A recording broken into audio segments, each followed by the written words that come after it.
In the grand halls of the African Union, where speeches are usually polished and predictable, something happened that no one expected.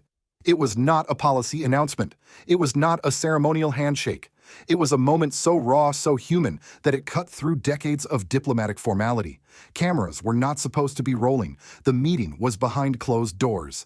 Yet word began to leak out.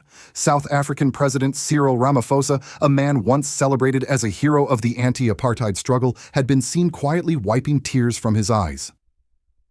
What could possibly bring a seasoned statesman like Ramaphosa to such a moment? The answer came in the form of a firebrand speech from Burkina Faso's young transitional leader, Captain Ibrahim Traoré. At just 36 years old, he has become the face of Africa's restless youth, unapologetic anti-imperialist, and unwilling to mince words. That day, he broke through the polite walls of the AU summit and accused Africa's elder statesmen of betraying the revolutionary ideals they once fought for. He did not speak vaguely. He invoked the ANC's history, the legacy of Mandela, the sacrifices of Steve Biko, and then turned directly to Ramaphosa.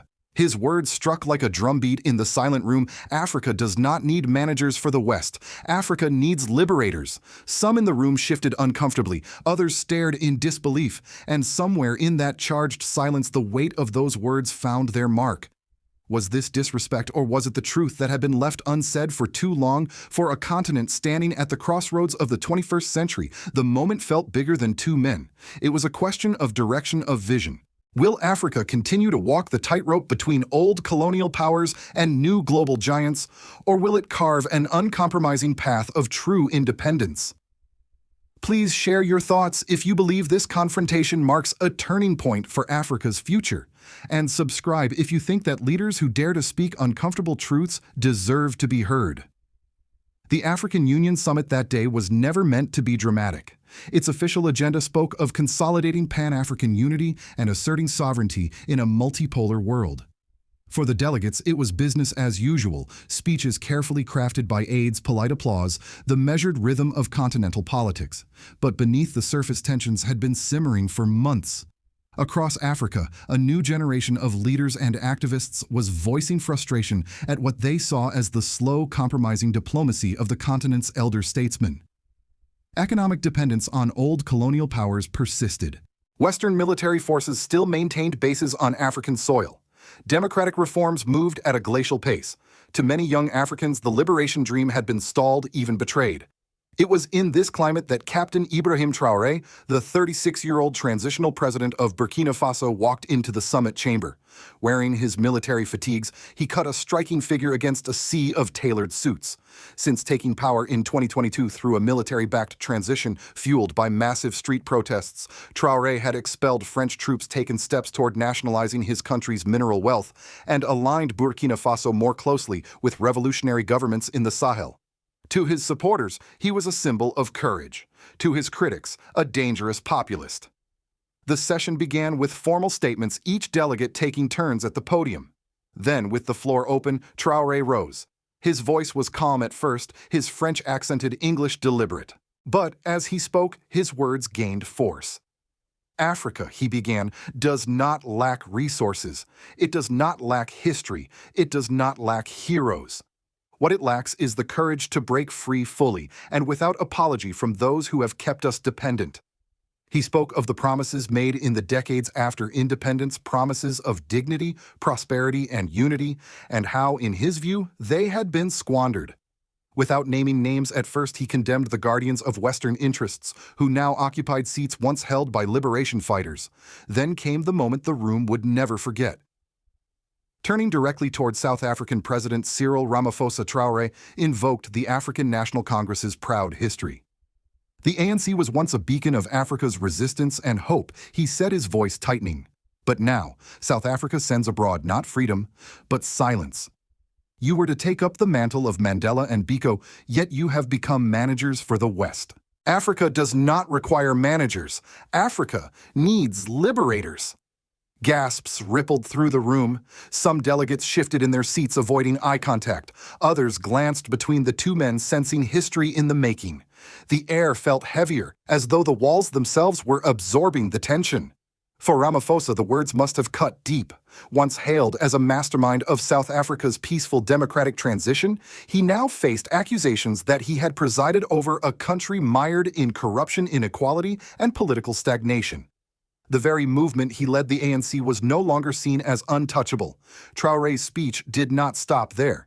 He spoke of foreign military bases as chains on our soil, of trade agreements that drained Africa's wealth, of leaders who posed for photos at summits but failed to confront exploitation.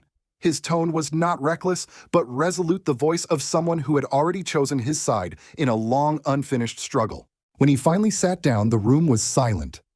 It was the kind of silence that follows a moment when truth, or at least one version of it, has been laid bare for all to see. For a few long seconds after Ibrahim Traoré's final words, the summit chamber seemed frozen.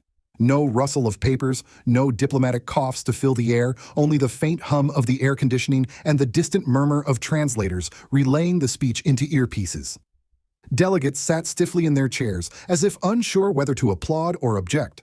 The protocol officers shifted uncomfortably near the walls. Traoré had not simply criticized policies, he had cut into the personal and historical legacies of the continent's most venerated leaders.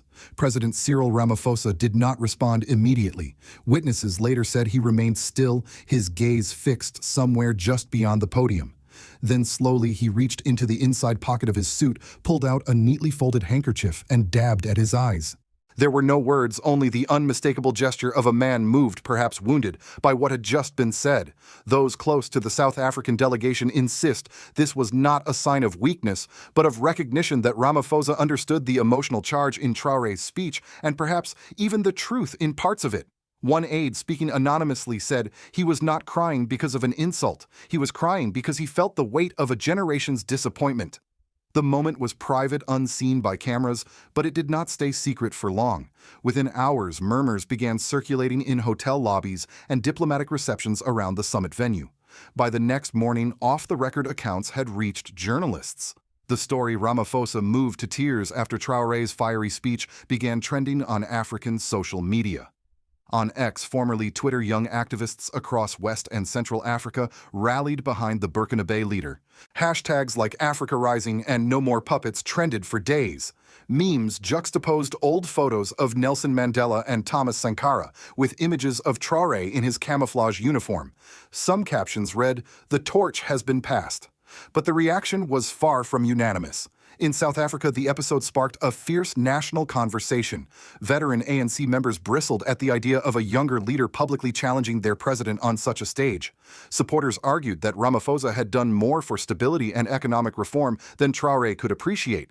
Critics, however, seized the moment to call for deep introspection within the party.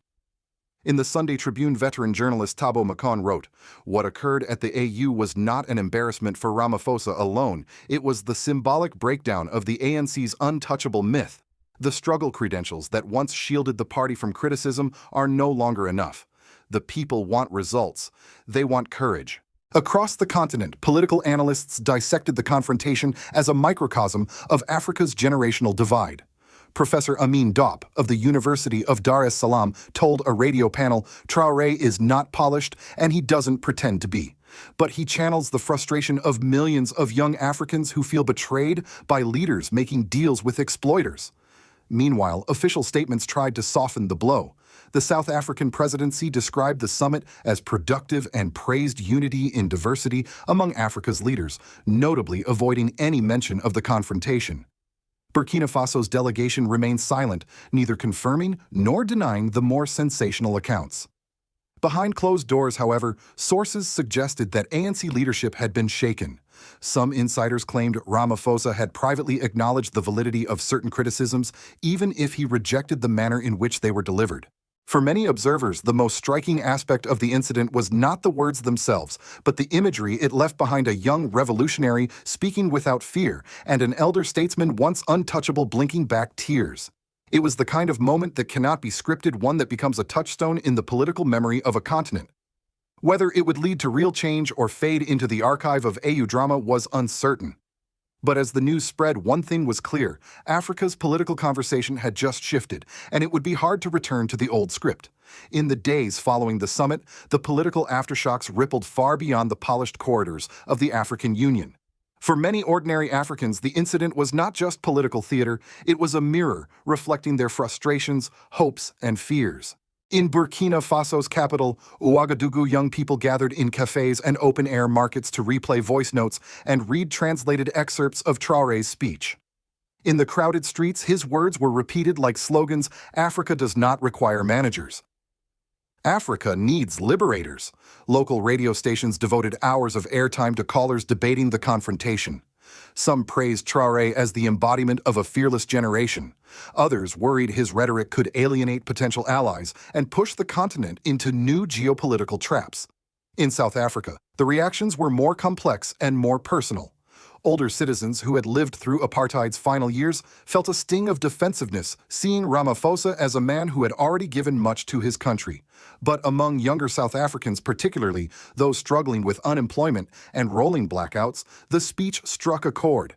University student groups staged panel discussions titled, "Has the ANC Lost Its Way?" Social media lit up with comparisons between the boldness of leaders like Sankara in the 1980s and the perceived caution of today's political class. Inside the ANC itself, the summit confrontation forced an uncomfortable reckoning. Reformists within the party used the moment to press for generational renewal and stronger action against corruption. Party elders, while publicly downplaying the incident, were said to be increasingly aware that their liberation credentials could no longer shield them from criticism. A senior ANC strategist was quoted anonymously in a Johannesburg newspaper, "The myth of untouchability is gone. We now live in an era where anyone can be challenged, even by someone young enough to be your son." Regionally, the clash fed into a broader conversation about Africa's political direction. Across the Sahel, where governments in Mali, Niger, and Burkina Faso have turned sharply against French influence, Traore's stance was seen as further validation of a new anti-imperialist bloc.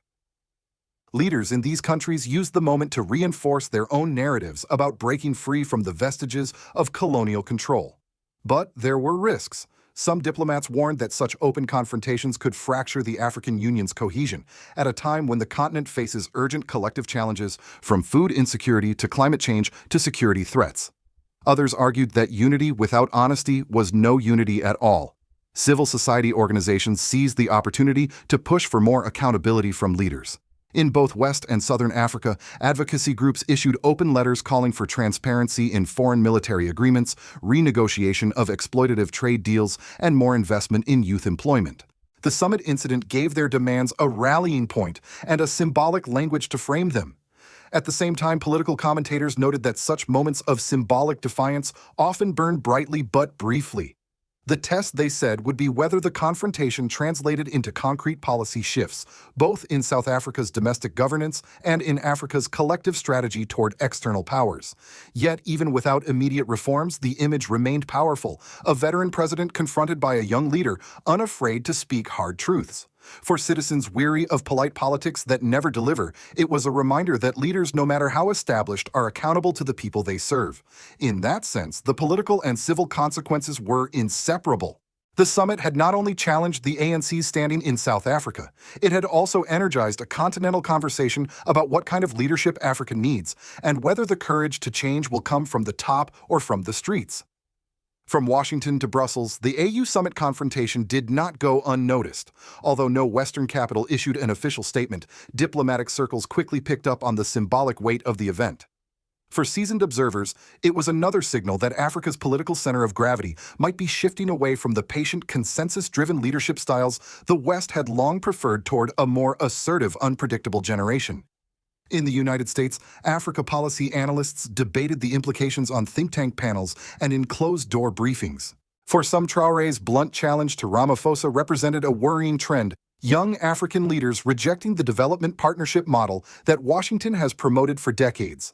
Critics of U.S. policy, however, saw it as a long-overdue reckoning proof that the old playbook of soft diplomacy aid conditionalities and military cooperation agreements was losing its persuasive power. A former State Department Africa desk officer told an independent media outlet, "What we're seeing is the emergence of leaders who don't care about access to the White House photo op. They're building legitimacy on defiance, not on foreign approval. This," he warned, "could make negotiations on trade security and investment more difficult, but it could also open space for a new kind of relationship, one based on mutual respect rather than dependency." European capitals read the moment through their own historical lens. In Paris, the press drew quick comparisons to the wave of Sahelian governments that had expelled French troops in recent years. French commentators saw Traoré's AU performance as part of a wider rejection of Europe's lingering influence, particularly in former colonies. Some EU diplomats privately expressed concern that such confrontations at high-profile forums could embolden other leaders to abandon long-standing security or trade arrangements with Europe. In the Global South, reactions were notably different. Leaders and media outlets in Latin America and parts of Asia framed the incident as a sign of Africa stepping more confidently onto the stage of multipolar politics. Commentators in Brazil and India noted that the speech echoed their own histories of resisting Western economic dominance. Chinese and Russian state media unsurprisingly portrayed Traoré as a symbol of African sovereignty and resilience, subtly contrasting his stance with the compromises of leaders like Ramaphosa. For the African diaspora in the United States, the moment carried an emotional charge. Social media groups linking African Americans with Continental movements lit up with debate, some drawing parallels between Traoré's fiery tone and the urgency of the U.S. civil rights era. Posts asked whether Africa's new generation of leaders might finally break the cycle of resource extraction and external control, a question that resonated deeply among those who have long called for stronger transatlantic solidarity. In global geopolitical terms, the AU confrontation was more than an exchange between two leaders. It was a visible crack in the facade of African unity, as understood by the West, and at the same time a declaration that unity without honesty is hollow. For Washington, Brussels, Beijing, and Moscow alike, the message was clear: Africa's political future will be contested not just between the continent and outside powers, but within Africa itself. And those internal battles will shape how the world engages with it for decades to come. As the AU summit faded into memory, one image refused to leave the minds of those who had heard the story: a veteran president, once the pride of his nation's liberation, quietly wiping tears from his eyes. And a young leader unflinching, speaking the words so many had kept locked away. Moments like this are rare. They do not happen in the controlled choreography of international politics. They erupt when the truth, or at least one leader's version of it, collides with the weight of history. And in that collision, something shifts. For Africa, the confrontation between Ibrahim Traoré and Cyril Ramaphosa was more than a disagreement over policies. It was a question of legacy versus urgency. Can the continent afford to honor the achievements of its past while refusing to confront its failures in the present? Can it bridge the widening gap between liberation-era diplomacy and the impatient demands of a younger generation? The warning signs are everywhere. Across Africa, economic inequality deepens even in resource-rich nations. Young people are leaving rural areas in droves, chasing opportunities that too often do not exist. Foreign military bases and trade agreements still shape national decisions behind closed doors.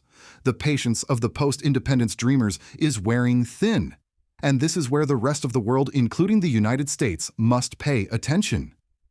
What happened in that summit room was not a local drama.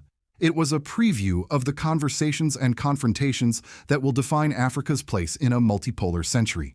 For Washington, Brussels, and other capitals, the choice will be clear: engage with Africa as a true partner or risk being sidelined by leaders who no longer measure their worth in foreign approval.